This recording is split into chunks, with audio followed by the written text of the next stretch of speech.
Bear snores on. In a cave in the woods, in his deep, dark lair, through the long, cold winter, sleeps a great brown bear. Cuddled in a heap, with his eyes shut tight, he sleeps through the day, he sleeps through the night. An itty-bitty mouse, pitter-pat, tiptoe, creep crawls in the cave from the fluff cold snow.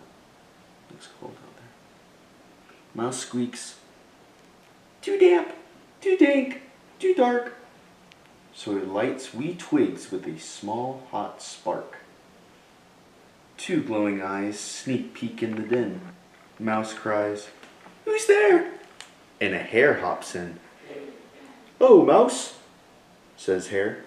"Long time no see." So they pop white corn and they brew black tea. Mouse sips, wee slurps. Hare burps, big burps. But the bear snores on. How is he not awake yet? A badger scuttles by, snuffs at the air. "I smell yummy yums. Perhaps we can share." "I brought honey nuts," Badger says with a grin.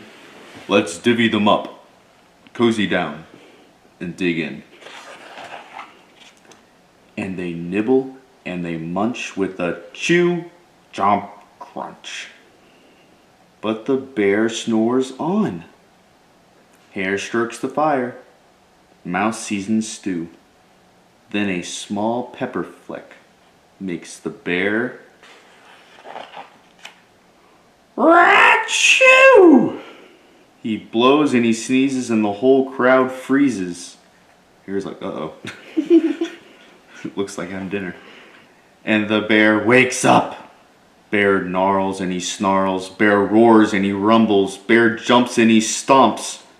Bear growls and he grumbles. They're like, let's get out of here. "You snuck in my lair and you've had all fun. But me, I was sleeping and I have had none." He's crying. Why is he crying? And he whimpers and he moans, and he wails and he groans, and the bear blubbers on. Mouse squeaks, "Don't fret, don't fuss. Look, see, we can pop more corn, we can brew more tea." Bear gulps, bear gobbles. He sighs with delight. Then he spins tall tales through the blustery night. When the sun peeks up on a crisp, clear dawn, Bear can't sleep, but his friends snore on.